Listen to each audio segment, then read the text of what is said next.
while, but we are back. And last time we played, someone looked like he was going to pull a gun on us, but then pulled one on himself. I call him Eggs Benedict. Yeah. And then a guy actually pulled a gun on us, and there's something going on concerning the Gilded, and what's the girl's name? Gina Lestrade. Well, no, not the one from the first case, but the girl who had the smoke gun. Gina Lestrade. Who was the first girl? That's her. The first girl in the first case. Oh, Giselle Brett. But Gotcha. we don't know anything about her. For some reason, I thought she was Lestrade. Okay, I'm stupid. But that's Gina a lot. Lestrade might be the daughter of McGilded. We're not sure. Yeah, we're not sure. I know we didn't talk about it on the last broadcast, but we talked about it like earlier today. We were kind of trying to figure out all this new stuff that came throwing at us. Last case of the game, we know how those go. We don't know that Edgar Benedict, if that's his real name. Yeah. Because he had a cane that had the initials AG. Yeah, unless it was somebody else's cane, but I think it's like just some pseudonym he has or something like that. So let's see, April 15th. See, that's why grown-ups. All they do is feed you a pack of lies and take stuff away from you. Oh, really, Miss Lestrade? Tell me, is that overcoat keeping you warm? What? Oh my, surely you were given that. Yeah, the D let me keep it, after I looked daggers at him for long enough. He went through the pockets and then said, "Go on then, have it," before telling me to scarper. Always pays off giving people a look like you ate 'em. Can't help feeling that it's going to get you into serious trouble one day. What I really wanted was the nice shiny disc, mind. The music box disc. Mr. Windibank said it was practically worthless. I think I'm going to go and have another bash, give him a long, hard stare. I think not, Miss Lestrade. We shan't enter Windibanks again today. Why not? That's not fair. It can't be helped, I'm afraid. The police are investigating the scene now and taking a statement from Mr. Windibank. But that disc's mine. I had the ticket for this coat, and it was in this coat's pocket. And there should be something else and all. That's what the Rotten Cove said, ain't it? Yes, he did mention something about another article, didn't he? Well then, that's mine too, whatever it is. Now she's really pushing her luck. Miss Lestrade, I think it's time to admit defeat. You've had your haul for the day. Yeah, and it's all your fault, Sholmes. So what are your plans now? Will you dine with us this evening? Eh? Irish would be great to cook, I'm sure, and I might entertain you with this violin recital.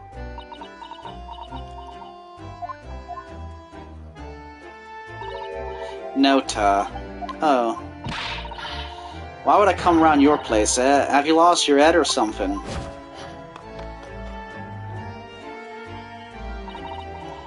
Oh dear, she's gone. Having reviled on me quite unnecessarily, I might add.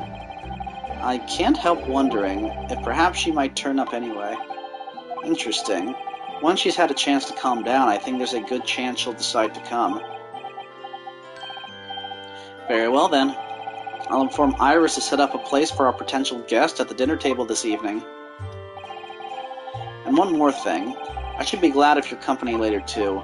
Sorry? I believe I will have a rather splendid surprise to show you. Oh, how exciting! What is it? You shall have to wait and see, Miss Susato. Until later, then. Okay, well, let's, whoops. Let's go to... Let's go to a suite, I guess. Yeah.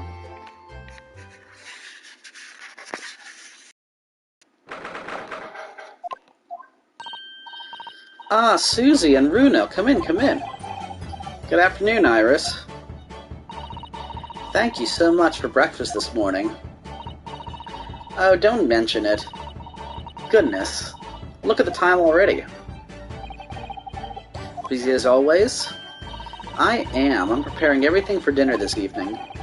Already? You're obviously cooking something special, are you? Oh yes, after all, we have a special guest joining us. Guess who it is? Go on, hee hee, you'll never guess. Look at those little eyes of her shining.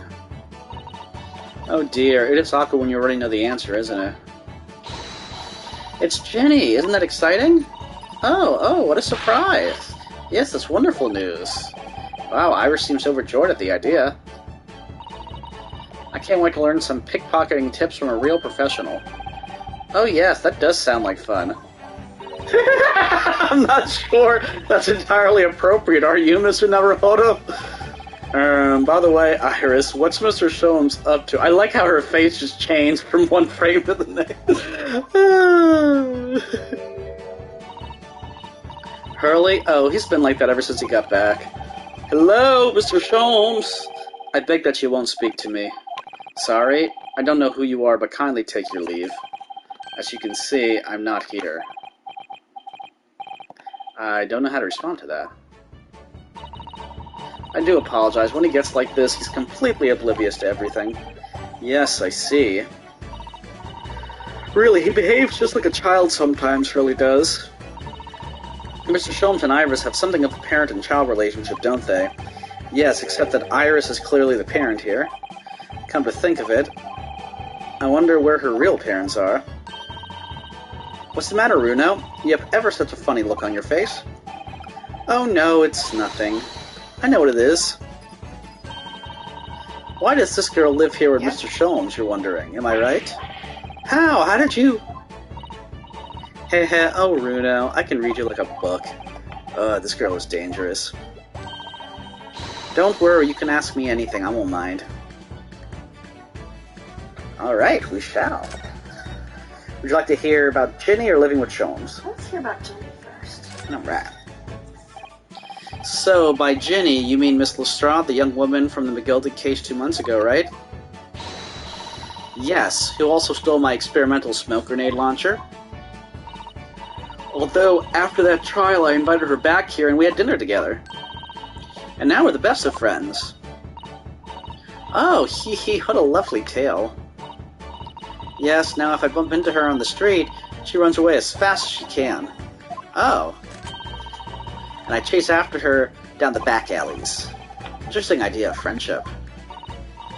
And then I let her have the latest color of smoke grenade I've developed. Oh. There are so many beautiful colors in the world, Ginny wants me to make a whole rainbow. I suppose this means you've let Miss Lestrade keep the smoke grenade launcher, have you? Yes, that's right. I've got bored of it anyway. Hurley always reacts the same way when I shoot him with it now. Poor Hurley. Oh, I can't wait for Ginny to arrive. It's been too long since she last came over. I'm so excited. I just hope she does actually come. I'm sure you've been wondering why it is that I live here with Hurley, haven't you? Well, it crossed my mind, that and where are your real parents? My mummy and daddy aren't with me anymore. Mummy passed away when I was born, and around the same time my father, well, he had to go to a faraway land because one of the cases he and Hurley were working on. Oh. Wait a minute, did you say he and Hurley? Yes. Daddy and Hurley were always solving mysterious cases together. She didn't mention that before. He wrote them all up in his diaries. That's what's in the metal chest over there. Really, he recorded them all. So, you mean it's true? Mr. Sholmes really did have a partner with whom he tackled some of his most taxing cases. Oh yes, I mean, it's always nice to have one, isn't it? Mr. Sholmes' partner was your father. Exactly. Hurley told me I wasn't allowed to look in the chest, but that only made me want to look even more, so I opened it up and found your father's memoirs. Yeah, so I asked Hurley, who wrote these? He nearly fell off his chair. But then he told me, that's when I found out that the author of all those accounts was my father. So Iris's father was Mr. Sholmes' partner.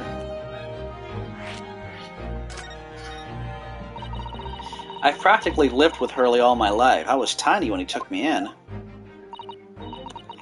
So it came as quite a shock. When Hurley told me he wasn't really my daddy, I mean. It must have done. I wonder why Mr. Sholmes chose to tell you at such a young age. Hurley says it's because he wouldn't have been able to hide it from me.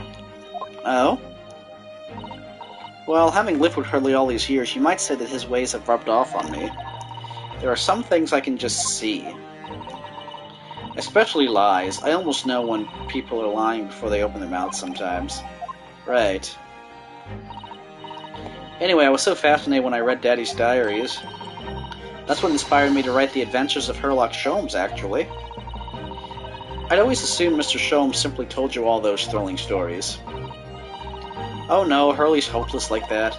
He forgets everything. As soon as he solved a case, it all but vanishes from his mind. Oh, I see. The other day it was so embarrassing. As usual, he totally forgot about the case he just solved. So the very next day, he gathered together all the people involved and proceeded to solve the case again. It was quite a shock for everyone. You can say that again. You share your father's surname, don't you, Iris? That's right, Wilson. Daddy is Dr. John H. Wilson. I learned from his diary that he's a doctor in medicine, you see. Her dad is the one that got killed in the first case by Brett. Whoa! Right? He's the one that's shot and poisoned by Giselle Brett.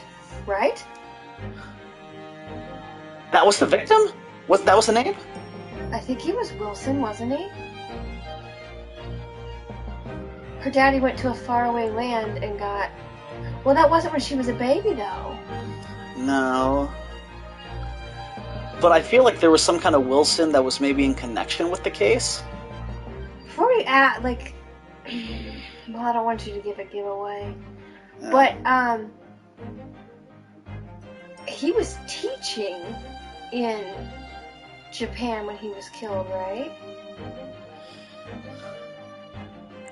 Whatever it was some kind of mysterious circumstance.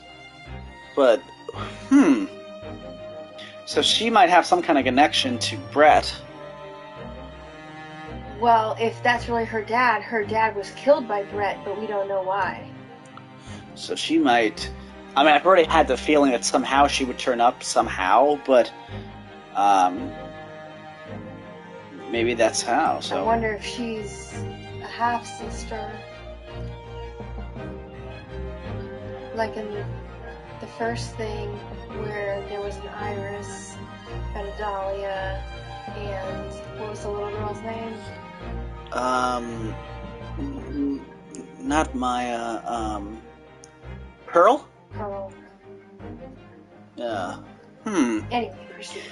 That's what prompted me to study so that I could earn a doctorate as well. Iris's father, who went to some distant land, and is a doctor by the name of John H. Wilson. Here we go! The court will now hear the trial of Ryonosuke Naruhodo. So maybe that's who he was accused of killing. Kindly state before the court the name of the victim in this case. The victim's name was Dr. John H. Wilson. So he went to a faraway land, and he must have just died. That's right, visiting professor of medicine at Imperial Yume University, and the man who in the most bizarre of circumstances lost his life just before we left Japan. Mrs. Sato. Yes. Perhaps we shouldn't pursue this conversation any further at this time. I think that would be for the best. Ah, my dear fellows. How good to see you. Eek, Mr. Sholmes. Why ever did you not make your presence known to me before? Ha! Well, no matter now. So how the devil are you? We've been with you for most of the day. Goodness, really? Do tell me, Mr. Sholmes, is your violin unscathed? Or unscathed? My violin? Whatever are you talking about, dear madame? Oh, never mind that now. I have something far more interesting to show you. Behold, my dear fellows. Oh, another music box disc. No, not another disc, Miss Fusato.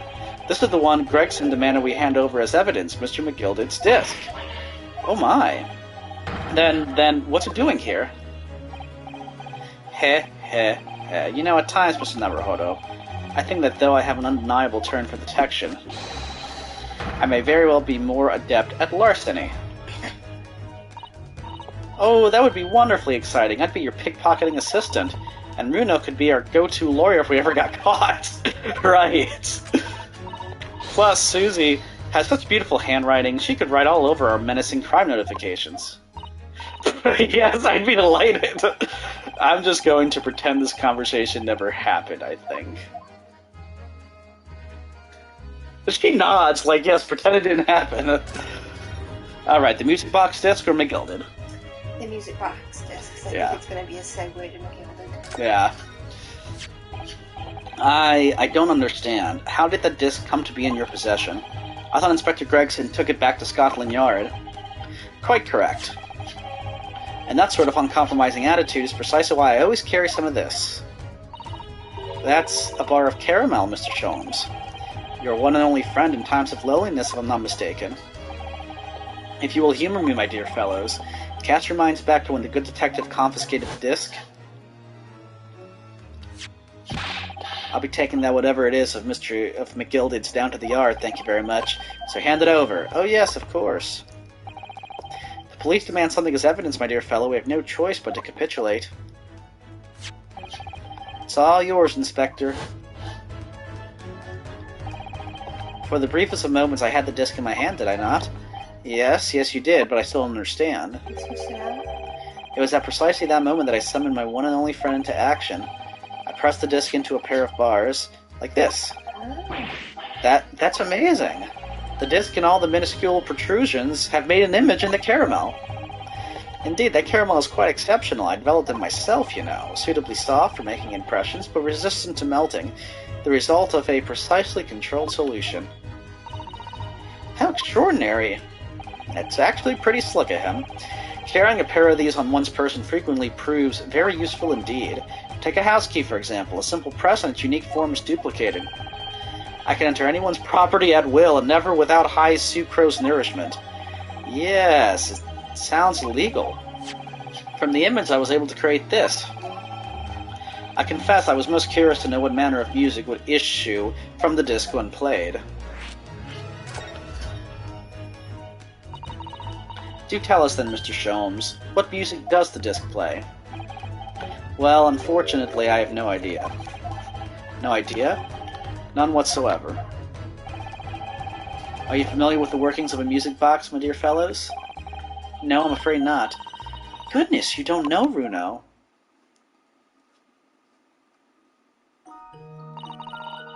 Inside a music box, there's a special metal piece called a comb. That's what produces the sound. Small protuberances pluck the different teeth of the comb as they rotate past it, making the different notes. The first music boxes to be invented used a rotating cylinder with protuberances on it. But over time, a new type of player was produced using discs such as these. With that development, the popularity of music boxes spread far and wide all over the globe. Why exactly? Because the discs are easy to produce and can be interchanged to facilitate the playing of different tunes. There are a great many firms in Europe now manufacturing music boxes as a result. It is wonderful to be able to enjoy music even when no performer is present. But it is the very success of the invention that means we are now presented with an insurmountable problem. What do you mean? As you may imagine, the construction of one firm's music box does not match that of another, and we have no way of knowing in which music box this particular disc was designed to be played. There's no resolution to this problem, I'm afraid. It's quite intractable. Ah, I see, so that's why. Naturally, I tested the disc in those few music boxes I have at my disposal. But as you can hear, to no avail. The results were equally unsatisfactory in this one. So, I am presently engaged in acquiring an example of all the music boxes ever made in Europe. Every single one? That's early for you. Always taking things too far. But, my dear girl, an unsolved riddle is quite repugnant to my constitution. But surely all the different types in Europe will amount to a huge volume of music boxes, won't it? Yes, that is certainly true, in the worst case. I shall just have to ask you to vacate the attic room. What?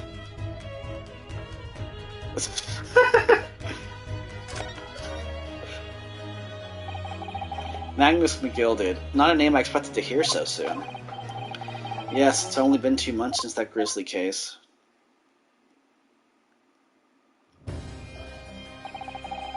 Mr. McGilded perished within hours of the trial's conclusion. Was it the curse of the Reaper? No one knows still now. The omnibus was reduced to a pile of ash, not a shred of evidence remained. And with the man's death, the truth about the murder in which he was so intimately involved was buried.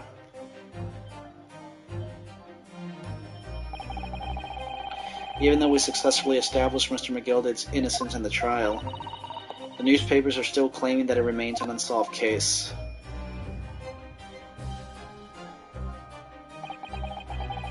The murder of the brickmaker, Mr. Thrice-Fired Mason.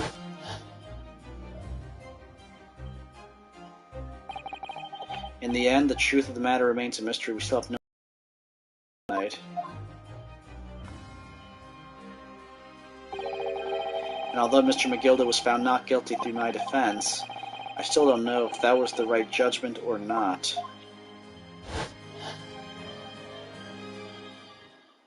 It would appear the case is not yet closed.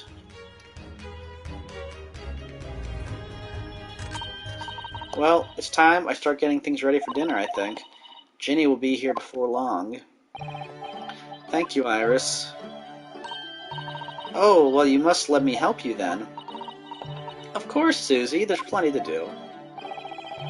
I think I shall investigate the condition of my faithful performing partner. Now then, where did I leave it? Will this be a lesson to you, Mr. Sholmes? Never leave anything too precious with the pawnbroker. Yes, you may be right.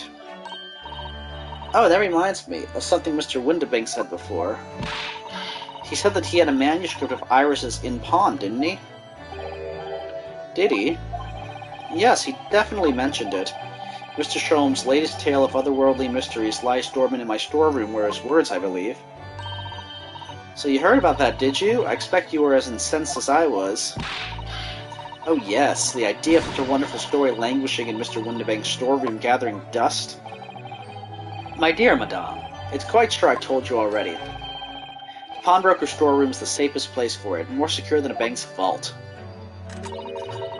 And what about your Stradivarius, Hurley? Was that safe and secure? Well, there may be the occasional mix-up, caused by a certain impetuous someone not too far from me now.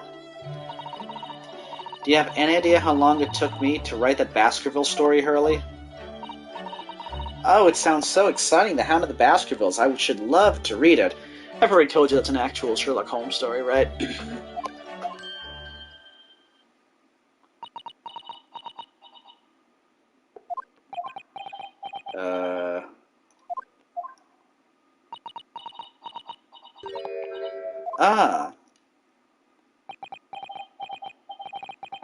What's going on here? Why does it feel like an icy chill just swept through the room? Susie, what did you just say? You said The Hound of the Baskervilles? But how could you know the full title? Well, that's because Mr. Sato is such a great fan of all the stories about Mr. Sholmes, of course. But Runa, The Hound of the Baskervilles, has never been published. What? When I showed Hurley the manuscript, he told me that I wasn't allowed to publish it yet. I don't understand. That's why he said that he'd keep it safe, until it was the right time for the story to be made public, you see. So that's why the manuscript is at Windibank's. And yet, how could Susie here know its title? Well, Hurley, what's going on?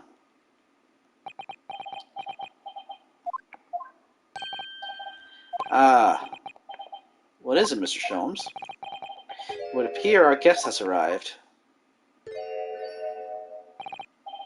Miss Lestrade.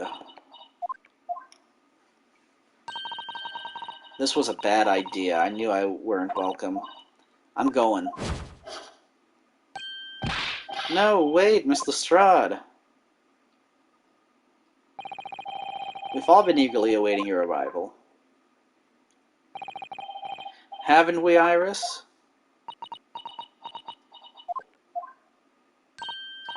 Oh yes, just wait here, Ginny. We'll have everything ready in a jiffy. Come along, Susie. Right, of course. It's a pleasure to see you here, Miss Lestrade. Please make yourself at home. Don't stand in the doorway, my dear girl. Come along in. What say you to some Mendelssohn? Won't take no for an answer. Mendelssohn it is, then.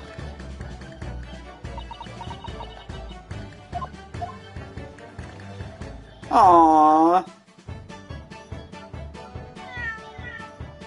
Aww. I just love that this cat looks kind of like Iris. Just for those watching, Iris is our cat. Yes. Not the Iris in the show. Yeah, oh my god, yeah. Iris is our cat. That's why it was fun to play the third case of, the last case of the third game.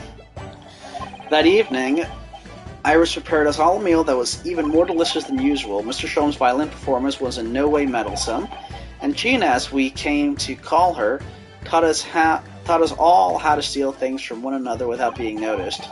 Everyone thoroughly enjoyed themselves well into the night. But, okay. Usually there's something ominous after that. That was a very enjoyable evening, wasn't it? Oh yes, Iris's cooking was truly divine. And I feel as though I can still hear the enchanting strains of Mr. Sholm's violin even now. Best of all, I bet I could steal the glasses from his lordship's face next time we're in court.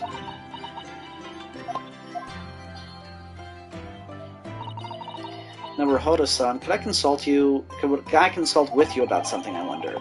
What's the matter, Sasada-san? It's about the telegram I received. Ah, the one that arrived first thing this morning, I suppose. I've been summoned. What? Summoned? What do you mean?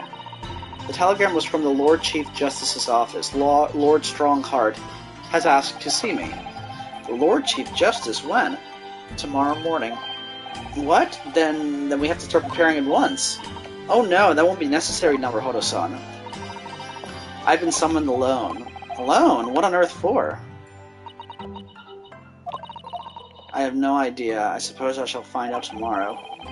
What's all this about? Whatever it is, it's making me feel very uneasy. Plus, why does she know the title? Mm-hmm. Good evening, friends. Ah, Iris, hello again.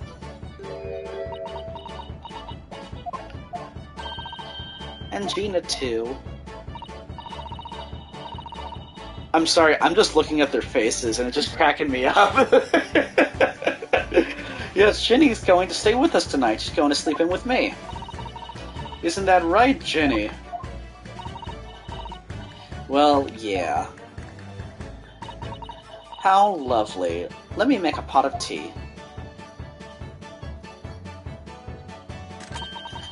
You know, I've learned so much today. Oh, what in particular? All those things Ginny showed us. Wasn't it wonderful? Ah, you mean all those pickpocketing techniques. We had fun trying them out on each other, didn't we?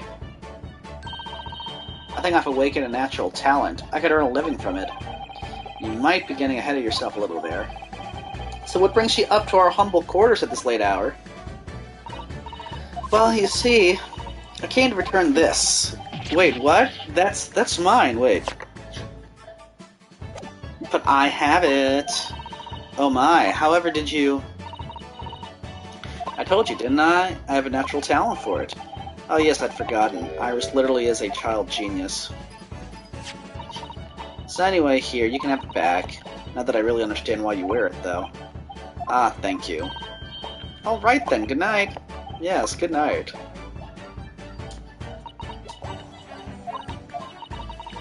So this is your office, is it? What do you think, Ginny? I think I wouldn't fancy me chances with a lawyer what lives in a place like this. Yes, me too. Ha ha ha ha. Seems as though Iris here still has something she'd like to talk about. I suppose she probably wants me to talk about the manuscript. Yes, I suppose she probably does. Let me think, because I haven't saved in a while. And I'm always paranoid there's going to be a quick little shock with the electricity, where it just goes in and out in like a second. Alright, let's go into the manuscript. Iris, I suppose you're hoping to talk about the manuscript, aren't you? Aren't you going to tell me? I'm so sorry. I need a little more time, please. Alright, I understand. I hope I haven't made you feel awkward. Oh no, not at all, Iris, not at all. I don't know what all this is about, really, but it's a story you made up, is it, Iris? That mantle script, or whatever you call it? It's not exactly a story that I made up. It's something I read in Daddy's diaries. Daddy's? That's right. I don't suppose I've mentioned it to you before, Ginny, but my daddy was Hurley's assistant once, his partner. Eh? They solved all sorts of strange and mysterious cases together. Is that right, mister? Apparently so. I was as surprised as you are, though. And Daddy wrote all the details of every single case down, you see, in his diaries. So I studied them and write my stories based on what actually happened. So, where's your old man now, then? He had to go away on urgent business to a faraway land, and he'll be gone a very long time. So I've never really met him. Oh, right. Come to think of it. I don't know anything about Gina's parents either. Perhaps we should ask her. Wait a minute. She seemed to freak out a little bit when she found out that Sherlock's Holmes' partner was her dad. Yeah. So, Well, we could talk to her, but I still want to hear about the Hound of the Baskervilles first. Iris, this Hound of the Baskervilles story, I take it that it's another tale inspired by your father's accounts? That's right, I thought it was fascinating. But it's different somehow, from the other cases, I mean. Oh, how? I don't really know, but it must be special in some way. Because after I'd written it and showed the manuscript to Hurley, he turned as white as a sheet. It was the first time I've ever seen him like that. It pains me to have to say this after you've toiled over it for so long, Iris, but this story must not be published at this time, under any circumstances. But why not? It's one of my best works. I'm not at liberty to say, not now, so please do not ask me. Alright then, I won't. But I do solemnly swear that I will explain everything one day, Iris, when the time is right. And that's how the manuscript came to be with Mr. Windibank, isn't it? Yes, Hurley said it had to be somewhere very safe. That really gets my goat, that does. He's treating you like a child. It's mean, that's what it is, keeping secrets like that. I'm sure Mr. Sholmes isn't trying to be mean. If he said he wasn't at liberty to talk about it, I'm sure there must have been a very good reason. I think so too. Tisk, you lot are too trusting for your own good. But he can't pull the wool over my eyes. Sholmes is lying to Iris. I bet my life on it. What? Hurley's lying to me?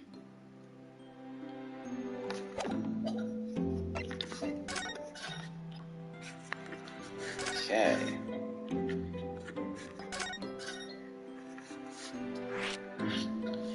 Your parents, Sholmes, lie.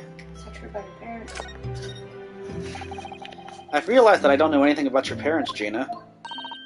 I ain't got any, have I? Never did have. Oh. Look, the East End's full of orphans like me. No one wants nothing to do with us from the minute we're born, not even our mums. But we all stick together. The older ones look after the little ones and make sure they get by. So that's why you're a pickpocket.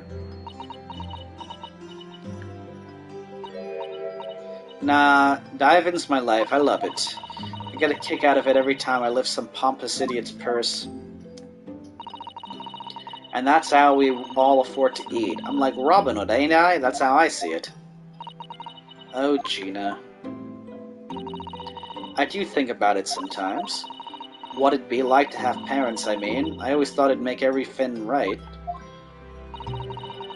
But having listened to what Iris just said, it sounds like having parents ain't always easy either. Oh. I mean, if you know you never had them, you don't feel like you're always wanting to meet them. It's true. I do want to see Daddy so much. Oh, Iris. Alright. Gina, what did you mean when you said that you know Mr. Sholmes is lying to Iris? Well, he reckons he bopped that mantle script or whatever, right? But come on, that's obviously a load of rubbish. Oh my, why would you think that, Gina? It's simple. If that story was really an old Windibank storeroom, there's no way someone from halfway across the world, in other words you, could know about it. Ah. Sorry, Iris, but if you ask me, he sold it. Without telling you. But Early would never do something like that. I'm sure of it. Ha!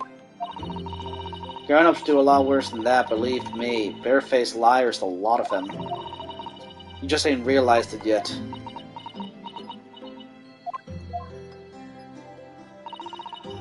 I'm telling ya, that mantle script ain't at Windibank's. You'd soon see if you had a look. Even if you think you can trust him, I don't. That Sholmes is a liar like the rest of them. If I'm honest, I have wondered if Hurley's telling me the truth sometimes. See? Oh, but I don't mean... Say? What was the last thing you said? That she does wonder if Hurley's telling her the truth sometimes. Oh, but I don't mean that I think he sold it. I mean that I sometimes wonder if he might have hidden my manuscript somewhere I don't know. Even though it's wrong of me to doubt him. Don't be too hard on yourself, Iris. Yeah, if it's not paid for, well, you can continue paying for it in the storage place, but if not, after 60 days, he sells it. Oh, that's true. Yeah, they did say that. Oh my goodness, look at the time. Come along, Ginny, we should go back downstairs. Yeah, alright.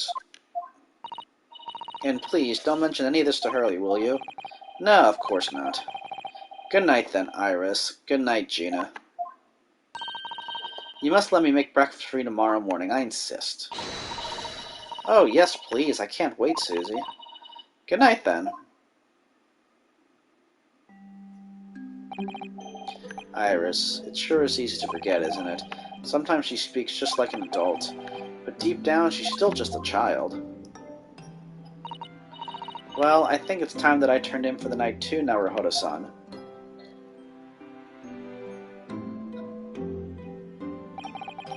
Dr. John H. Wilson, Iris' father, but also the name of the murdered visiting professor at Yume University.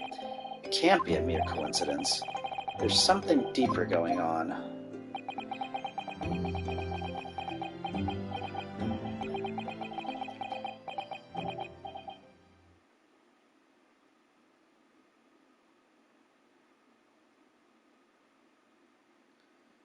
Mr. Naruhodo. Mr. Naruhodo. Am I being woken up? That voice. That's Mr. Sholmes. What's going on? It's the middle of the night. It's Miss Lestrade. She's gone. Gina? She was supposed to be sleeping in Iris's room, but her bed is empty. Well, she's an independent young woman. She probably decided to go home, no? I think not. From speaking to her before she retired, I received the distinct impression that she was looking forward to breakfasting with Miss Susato.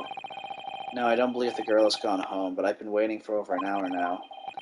Over an hour? Oh. If you'll indulge me. Look out of the window, my dear fellow. What's this about?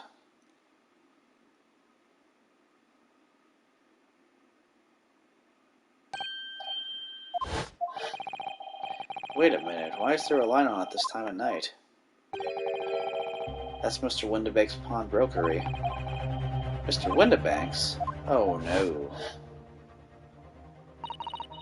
Simple, that story was really an old Windibank storeroom. There's no way someone from halfway across the world, in other words, you can know about it. Sorry, Iris, but if you ask me, he sold it. Without telling you. Could Gina have gone? Seems you have some knowledge of the situation, Mr. Naruhodo. Sorry? Oh no, not really. Well, anyway, we must investigate. At once. Mr. Sato?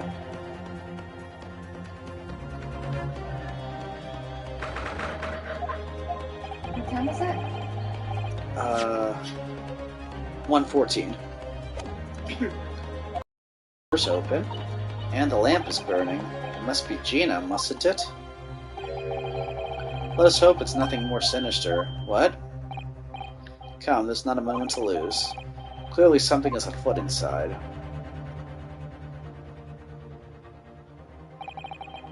There's no one here.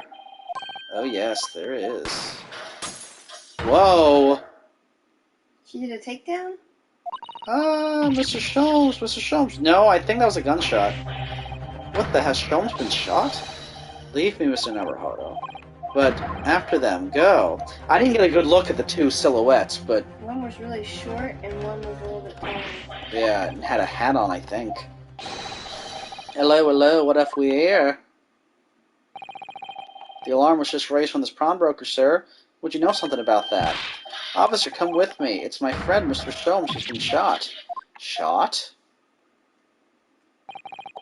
With the policeman close behind me, I ran back to Windibank's.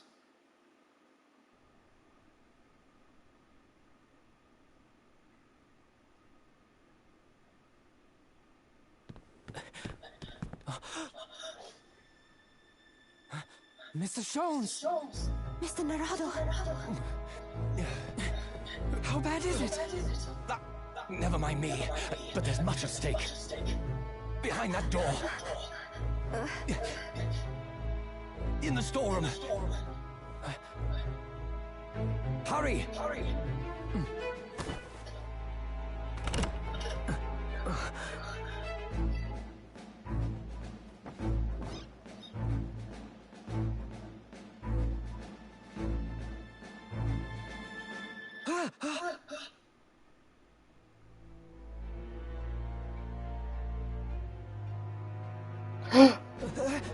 It's Gina!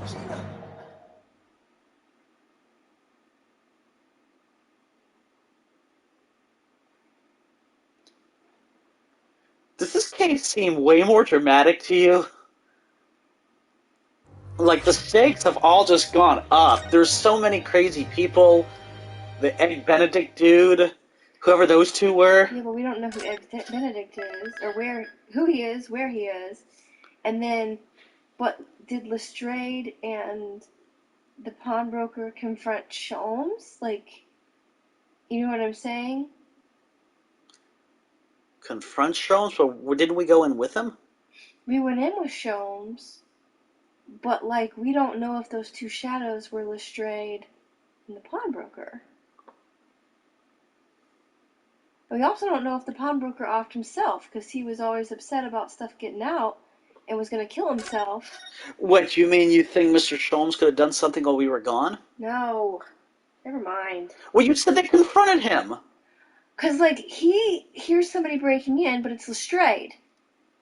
So then, when you see two shadows there, maybe he meant to shoot Lestrade, but shot Sholmes. Because it was dark. Well, I guess we'll see.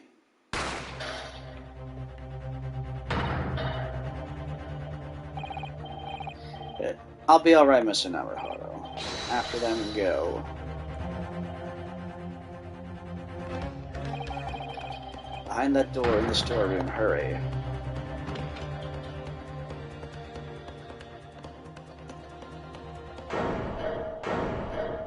Ooh. Oh, I didn't notice she had the gun before. And I didn't notice he had a hole in his back. Oh, I noticed that part. It's Gina? Oh man, so we're gonna be her lawyer. Mm-hmm. That moment when Windibank's pawnbrokery became a crime scene. Everything that followed happened in a whirlwind of activity. The arrival of the police, the preliminary investigation of the scene, and the questioning. It was just before dawn, before I was allowed back to my lodgings at 221B. And would they think that she has a motive too, because she couldn't get like a lot of her own stuff back?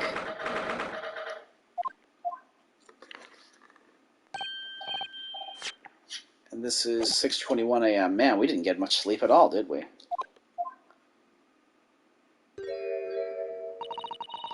A telegram came, but all it said was, "Wait at home." Oh yes, we asked one of the policemen to have it sent. It was simply impossible to come back. When I woke up, I was all alone. Hurley and Ginny were gone. Everyone was gone. What happened, Runo? Poor Iris, she's trembling. She's obviously trying very hard not to let herself get too worried. I'll explain everything that I know. Something awful has happened, hasn't it? Yes, I'm afraid so. Alright, events, Sholmes situation, Susato situation. Yeah, let's just go in order. Alright. I'm sorry to have to tell you this, Iris, but Mr. Windibank is dead. He was shot. We discovered it in the early hours of the morning. Oh yes, I had a feeling. You did? Well, I saw all the police carriages pulling up outside a shop, so I knew something must have happened there. When we entered Windibank's in the small hours, we disturbed a gang of 2 thugs. They ran out onto the street and I chased after them, but they got away. So it was one of them who shot old Mr. Windibank, I suppose. I don't know, but that's not what the police believe at the moment. Oh, why not? They've arrested someone else as their prime suspect, you see. Gina. Ginny? But why? Well, the thing is... No, Ginny wouldn't do something like that. I know, none of us think she did it. And then why have they arrested her? I'm sorry, there was nothing I could do. Let's go to Gina's arrest. I don't understand why they arrested Ginny, it's not fair. What about the 2 thugs that were at the scene? Why aren't they the prime suspects?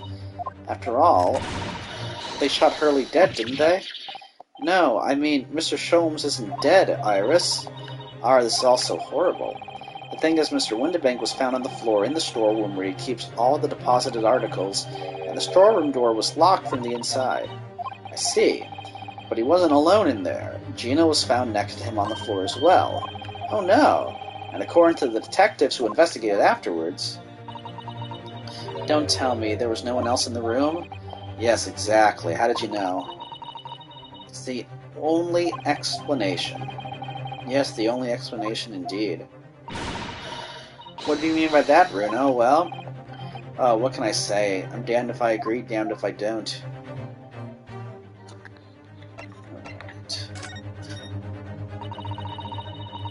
So where's Hurley then? Is he still investigating the crime scene? He really ought to have some breakfast. It's not good for him to miss meals.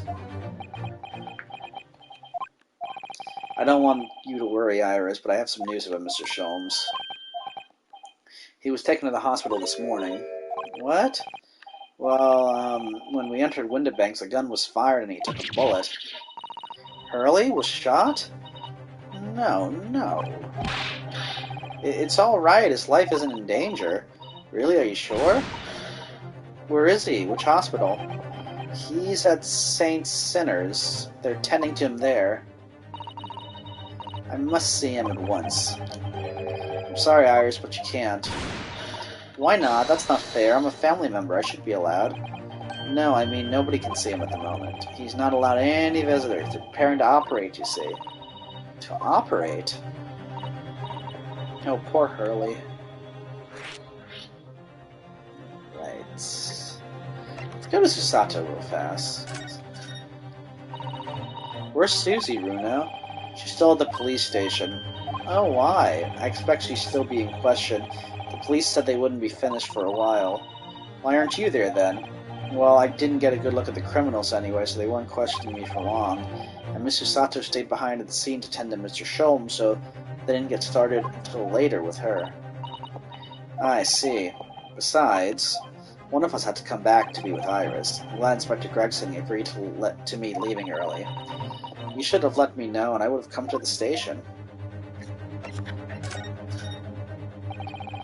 It was the two thugs who were in Mr. Windibank's shop. They shot Mr. Sholmes when we disturbed them, you see. It was pitch black inside the shop at the time. My mind went totally blank, I'm afraid. I just froze. After them, go. After that, I ran out into the street, but well, they were long gone. I shouldn't have hesitated. I'm so sorry, it's my fault. I let them get away. I think that's a very good thing. Sorry? Well, if you'd seen which way they went and chased after them, you might have been shot as well, Runo. On top of everything else, I couldn't bear that. Oh, Iris.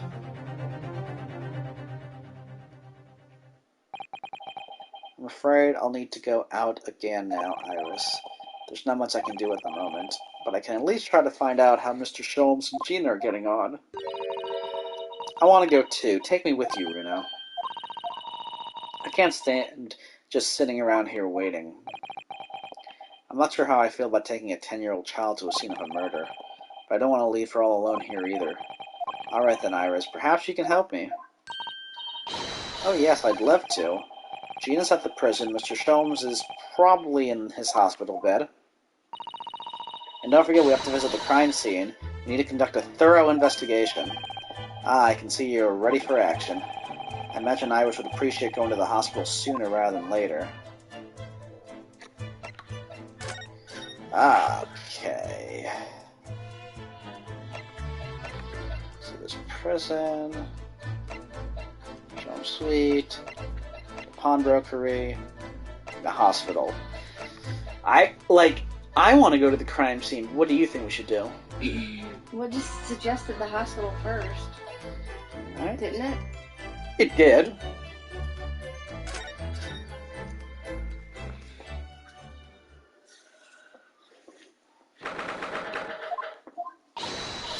Hurley. Oh. He's not here. No, that's strange. The nurse definitely said he was in the bed by the window, didn't she? Oh, I know what probably happened. Hurley was being a big baby, and the bullet wound wasn't that bad after all, so he's been sent home. I'm not so sure about that. Baby or not, there's no question that it was a fairly serious injury that Mr. Sholmes suffered. Oh. Hello, hello, what have we here?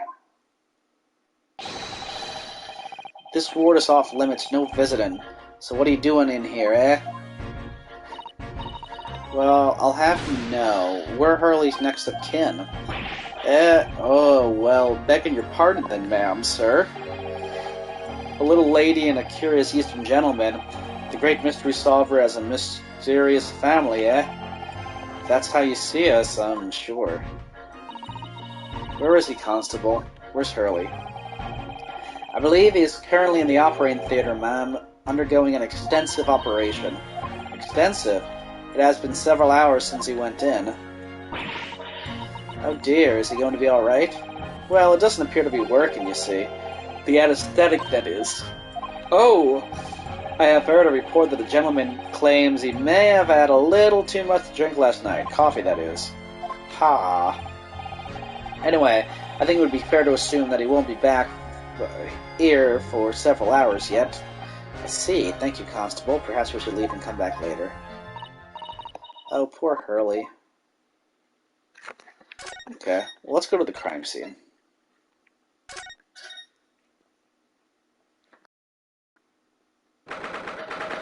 Another constable. Stop biting me, kitty! Weirdo! Stop. This is where it happened then, last night? That's right, the two thugs I told you about were obviously ransacking the place looking for valuables. But, apart from the policemen in here, You wouldn't know anything had happened. There's no sign of a disturbance. No, you're right about that, actually. In fact, if anyone, it's the police who seem to be the ones doing the ransacking. I know what you mean. They're like a gang of organized criminals all dressed in black. Oi! I heard that. It's probably Gregson. Yep. Oh, Inspector. Good morning. I suppose I ought to thank you for your vigilance last night. We got to the scene before it was disturbed, at least. Shame you let the two rogues get away, mind. Yes, I'm sorry about that.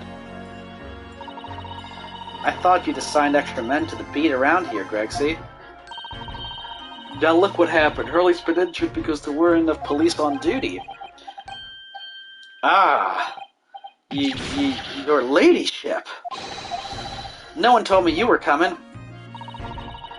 I expect you to take full responsibility of what happened to Hurley and see he has the best medical care. Of course, your ladyship. The very best doctors in the capital are tending to him as we speak. I don't think it's Runo's fault that the rogues managed to get away, is it? Chasing criminals is the police job. Absolutely, your ladyship. As you say, ma'am, as you say. The Jansen Black is totally blameless. Everyone's in agreement about that. Would you believe it? He's like a completely different person with Iris. Talk about a personality change. Oh, where are me manners? Are you thirsty, your ladyship? Perhaps you'd like some juice? Some nice, refreshing fruit juice. Oh, why? Are you thirsty, Gregsy? I have some of my special herbal tea with me, if you'd like some.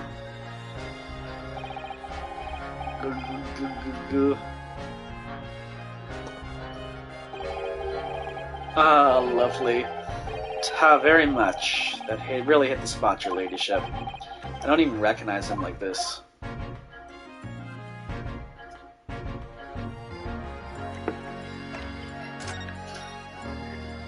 Alright, let's talk about the investigation. So, how is the investigation going, Inspector? Nothing to it, really. Very simple case, this. There's some very definitive evidence. We're just about to charge that diver we arrested last night, in fact. Gina, you're going to charge her? That's right. Should be able to bring her before the judge of the Bailey tomorrow. Definitive evidence, you say? What is it? Come on, show me. Your ladyship, as much as I wish I could oblige you, I'm afraid. I see. You've already captured the pair of thugs who broke in here last night, have you? What the? And you are going to put them on the stand as witnesses, are you? How could you? How? How could you possibly know that? I had a feeling, that's all. Remind me never to try to keep a secret from Iris. See, you've arrested the two men who shot Mr. Sholmes, have you? Well, yes, they were rounded up pretty quickly by the lads on the beat. And Miss Lestrade is being held at the prison. She should be, that's assuming she hasn't lifted the key from the jailer, of course.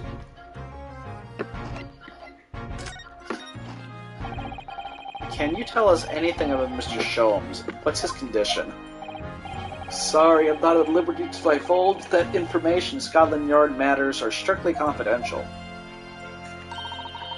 Well, I know he's being operated on at St. Sinners. Why can't I see him? I'm family, you know. I'm terribly sorry, your ladyship. It's the hospital's policy, no visiting at all. Oh. The bullet must have hit an artery in his midriff. He's lost a fair bit of blood. Oh no. Didn't seem too bad in the first hour or so, but a hemorrhage like that is enough to make even the one and only Sholmes pipe down. Mr. Sholmes is a human like the rest of us, you know. Well, anyway, he's having emergency surgery right now. They've got to stop that bleeding. But he will be alright, won't he? They'll be able to make him better? Of course, your ladyship. He'll be as right as rain before you know it. Really? How do you know? How do I know? Well, because, of course... Ah, yes, because Mr. Sholmes is such a great detective, that's why. We better pray the doctors have a better grasp of what's needed to make someone well again. Oh dear, please don't die, Hurley. I'll report to your ladyship the moment I hear he's out of the operating theater.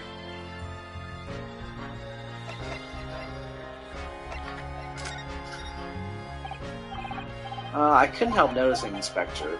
What? Out with it, Sunshine. Well, there seems to be a marked difference between the way you talk to me and Iris. Watch the sauce, Sonny. I'm a copper, and we don't go in for favoritism. But he's right. You do treat us differently.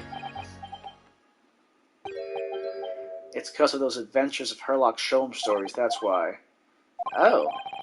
I crop up in him, don't I? Inspector Tobias Gregson? Oh, well, yes, because you're an acquaintance of Hurley's. What did you write about the Inspector, Iris? I don't remember, really. It was one of Sholmes' lines. Gregson is the smartest of the Scotland Yarders, is how he put it. Oh, did I write that? And you know what that one line did for me, eh? The very next month, my pay doubled. Doubled, I tell you. Oh, that's amazing. All because everyone at the Yard reads them. They read all the Herlock Sholmes stories. They've even set up a fan club for me. Of course, that explains everything. It was around that time that you became such a toady to me. Can you blame me? All it takes is one bad word from you and Sholmes could change his tune about me. Gregson? No, the great detective will say, he's getting quite overrated these days. Think about what would happen to my salary if that came out in print, eh? The whole thing gives me the willies. I can't tell you how many nights of sleep I've lost worrying about it. But that would never happen, Greg, see? Every month when the new Rance magazine comes out, my hands are trembling as I turn the pages. Oh, how awful for you. Here, have some of my tea to settle your nerves. Glug, glug, glug, glug, glug. Ah, lovely. Very much. That really hit the spot, your ladyship. Teetotal. Oh, yeah, there's something I was supposed to talk to you about, actually, Mr. Naruhodo. Yes, what is it? I've got an important message for you. I clean forgot about it until now. An important message? I wonder what it could be.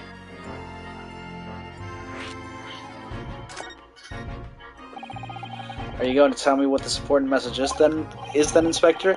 Yeah, it's about that young lady who's normally by your side, your assistant. Dear Susie, is she alright? She's at the station, isn't she being questioned, I believe? Nope, not anymore. She had to head off. Head off? Where? Oh, to Lord Stronghold's office, of course. He summoned her. Ah, yes, of course, I forgot about that. One of the whipstocks took her there in a yard carriage after we'd finished questioning her, but she asked us to tell you she didn't have the fare for the return journey and to go to meet her there. She's got a nerve using Scotland Yard as a bloomin' messenger service. I see. Well, thank you for passing that on, Inspector. Why did Susie have to go to see the Lord Chief Justice? She didn't tell me. But I'd better head over to the Lord Chief Justice's office to fetch her straight away.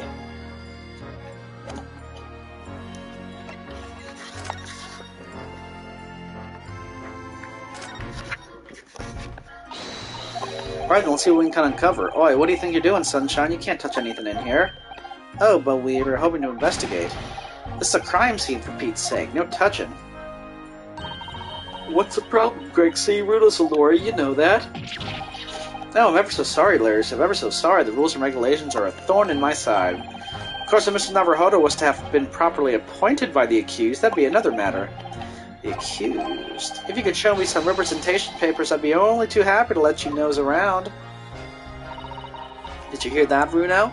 You need Ginny to sign some representation papers.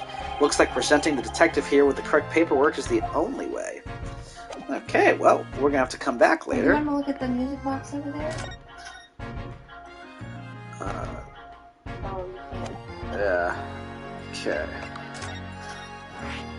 You going to jail? We're either going to prison or we're going to pick up Susato. I'm kind of worried about what's going on with her. Susato? Yeah. Yeah, I'd really like to know too. Because she got that telegram before anybody got in trouble. Yeah. So it's not like he's telling us to represent Lestrade. Yeah. I'm quite curious, so hopefully we can uncover that right now.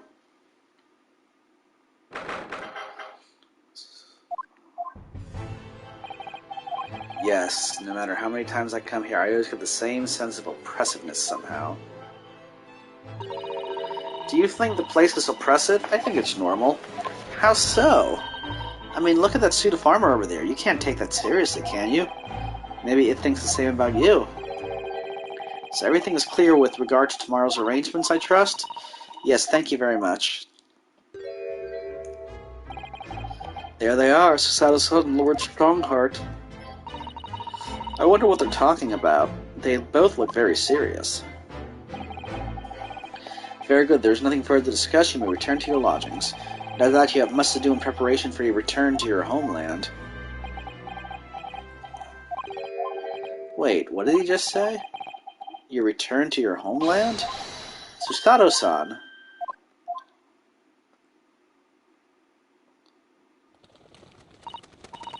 Mr. Naruhodo. What was all that about? Mr. Naruhodo, thank you for coming to collect your colleague.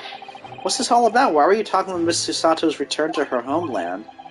And tomorrow? Tomorrow? But what about Ginny's trial? You mean she's been formally charged now? Oh dear.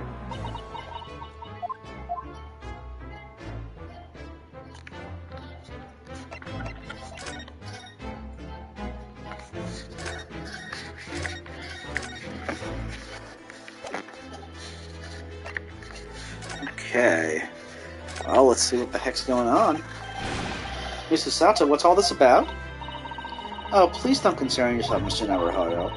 It's only me going back to Japan. Your life here can continue just as it has. That's not what I asked. What happened? Why are you leaving? It's my father. He's fallen ill. Oh no. Professor Mikotoba? If I may, yes, sorry, you must be the defendant, Ryonosuke Naruhodo, I believe. Yes, that's right. My name is Yujin Mikotoba. I'm a professor of forensic medicine at Yume University. We received an international telegram from the Empire of Japan informing us of the news. 10 days ago, Father collapsed with a fever. The cause is apparently unknown, and it seems he grows weaker day by day.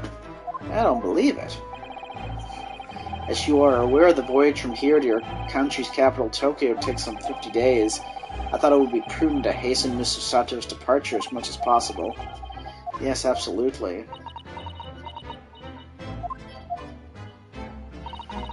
I will leave London first thing tomorrow morning. I can't believe this is happening.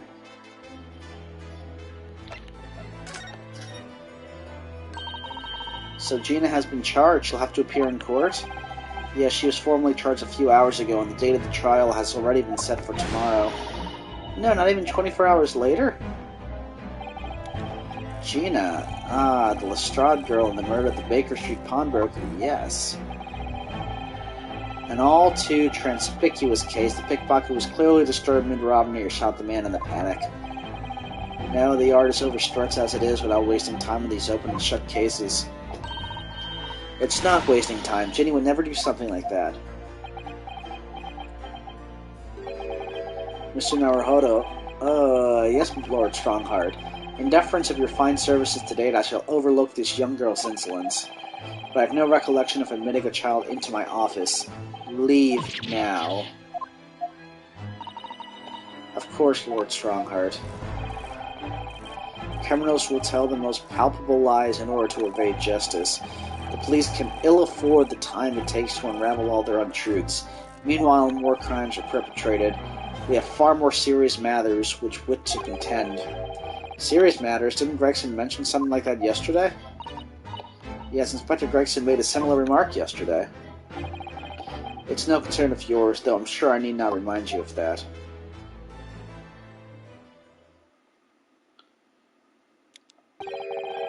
"3 minutes precisely until my next meeting. You must excuse me." There's just one more thing, Lord Strongheart, which is, it's Miss Lestrade's trial. I wonder if you might permit me to defend her? Timely suggestion. Sorry? The girl currently has no representation. But that's not fair. Yes, she may be a pickpocket, but still deserves a fair trial. Do not misunderstand me, young lady. The government provides for those too poor to afford representation with a public defender. The accused need only sign the relevant paperwork, and a defense barrister will be assigned to the case. Oh, yeah. However, the young girl in question has refused that right. Why would she do that? A question you would do well to direct to Miss Lestrade. You'll find her at the local prison. Yes, thank you. Now then, it's time I was leaving. Good day to you.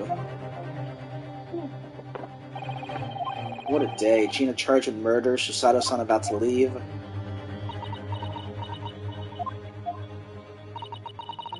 Come, Mr. Naruhodo. Iris, we must make haste.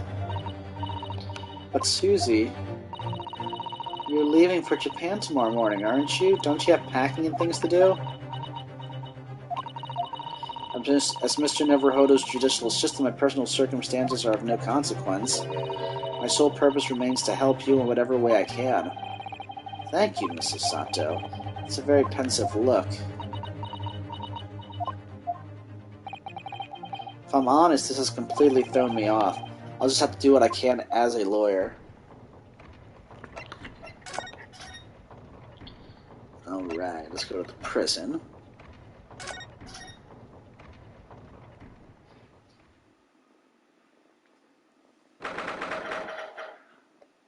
So she's a child. Yeah. I mean, she's like 16. 14 or 16.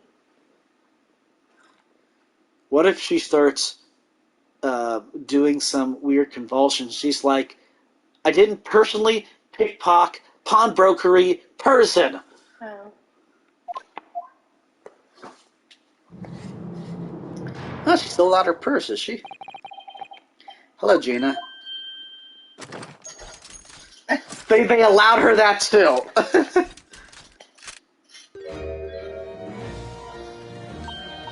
Oh, you still have the grenade launcher Hurley and I made. I wish you wouldn't point it at me all the time, though. What are you here for? Ginny, I have a feeling it's because of us that you ended up in trouble. So we were thinking that we might be able to help you. Well, you can't. Sorry. You heard, get lost. Don't be like that, Ginny. I know you didn't do it. You'd never shoot someone. I just know you wouldn't. You think you know me? Pull the other one. Oh. You ain't got the first idea about the likes of me. I'm a thief. I pinch people's purses when they're walking down the street. That's how I get by. And if I saw me chance, I'd sneak into a pawn shop any day of the week. Just to see what I can lay my hands on. Get it? That's the kind of person I am. But Ginny, I'll be in court tomorrow, they said. Some cove came by before and said he'd be a lawyer or the like. Said it was my right or something. But I told him to get stuffed. I don't need no lawyer, I don't need no one. She couldn't be staring at me any more obviously if she tried. Why are you being like this, Ginny?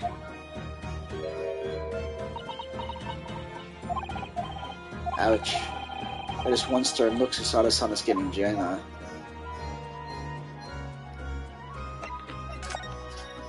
Let's see, legal representation, what happened? What happened? Yeah, that's what I was thinking. What happened? Will you tell us what happened, Gina? Last night at the pawnbrokers. There's nothing to tell. I figured it'd pay me, so I broke into the place and started going through the storeroom. But the old bloke walked in on me, and you know the rest. But why, Jenny? Why would you do that? Ain't it obvious? The place is full of stuff I could sell for a shilling or two. Diving ain't easy, you know. It's a lot of work, and half the time you don't even get nothing. Is that really why you broke into the place? What? Are you sure the true reason wasn't something else? Oh, give it a rest. What'd be the point anyway, eh? Nothing I can say would make a blind bit of difference. Please tell us, Ginny. We'll believe you, whatever it is. It'd be funny if Cyclops appeared. It's like, now we gotta learn Cyclops again. Believe me? Don't be daft. You can't believe nothing. Everyone lies all the time. And you know what? When it comes to liars, I'm the biggest of the lot. I told some unforgivable lies, I have. What do you mean by that? What unforgivable lies?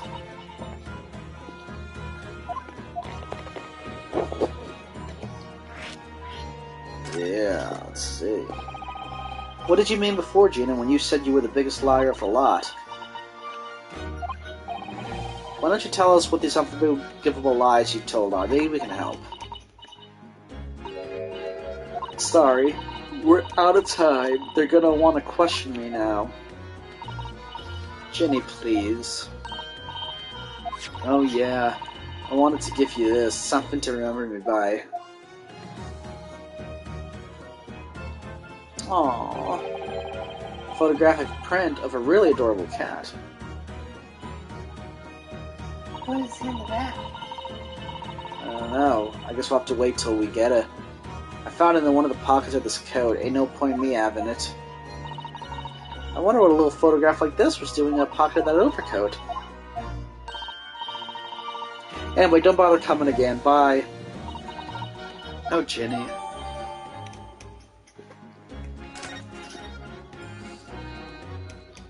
You said bye, but legal representation, yo.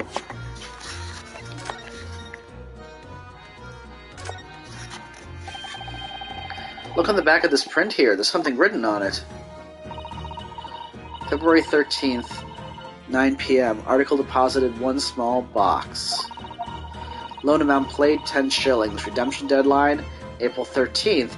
And right now we're just a few days past April 13th, aren't we? So this photographic print is a redemption ticket for an article that was deposited 2 days prior to the incident on the omnibus, it would seem. Yes, a small box. That doesn't tell us much about it, does it? Perhaps it contains some valuable mementos. I can't help wondering. Presumably, Mr. McGilda never redeemed the article in question, since he still had the ticket, so isn't it possible that the box is still present somewhere in the shop? Ah, yes, if it's something McGilda deposited, we need to investigate.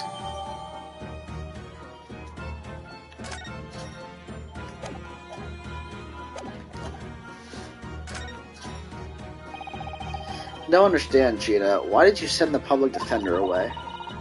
He wanted me to sign some papers, representation papers or something like that. It's all going to be rigged anyway, the whole trial. They'll pin it on me because I'm a kid. That's what grown-ups always do. Why do you think that? Because that's how it's always been for me growing up in the back slums, my whole life. If you do what the grown-ups tell you, it'll get your mates dragged off by the coppers, or worse. I've had it happen to me before and all, been sold out and nearly snaffled on the back of it. You can't trust no one, that's the point. As soon as you do, you're gone to grass, dead. Gina, listen, if you like tomorrow's trial, I could. Forget it. Ginny, don't you trust Runo? Nah, I don't. Look, I'll ask you nicely now. Just leave me alone.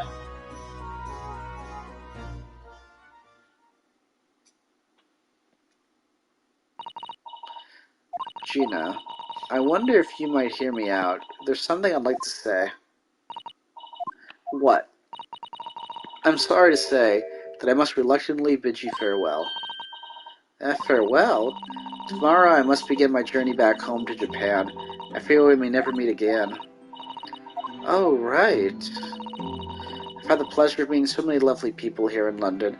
I have so many wonderful memories, and yet, as things stand now, it will be a glum parting indeed. Poor Iris is still miserable. Susie. Well, that ain't my business. Both Iris and Mr. Naruhodo believe you to be innocent, Gina. They put their faith in you. But somehow you can't find it in your heart to put your faith in them. Yeah, that's right, I can't. What of it? It grieves me greatly to have to say goodbye to my friends when they are so clearly unhappy. Because of you. What, it's my fault? Yes, I have one final request, Gina, before our paths never cross again. Right here and now, I want you to show both of them that you don't deserve the faith they've invested in you. Eh? Only by doing that will you truly be as alone as you claim to be. What are you talking about? What did you expect me to do, eh? You've told us that everyone lies. So prove it by admitting one of your own untruths. What about what you said before, Ginny? You said something about unforgivable lies. You must tell Mr. Naruhodo and Iris the truth now. That is my last request before I leave. My last request as a judicial assistant. No, I can't. Whatever these lies are, they are obviously weighing very heavily on Gina's mind. Gina, I could be wrong, but is it something to do with what happened 2 months ago? Something about that trial? The one in which Magnus Begilda was acquitted? Ah, the case of that mysterious murder took place inside the omnibus. You were called as a witness by the prosecution. Is this what this is about? Yeah, you're right. Because in that trial, I lied. I lied like you wouldn't believe. Will you tell us about it now?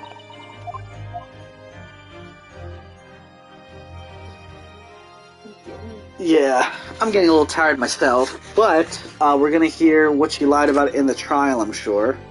She really wasn't under that seat. And if that's the case, well... Very curious. You act like a little burrito under here. Yes, you are. Alright, this case is quite interesting right now, and I look forward to continuing it. Thank you for watching.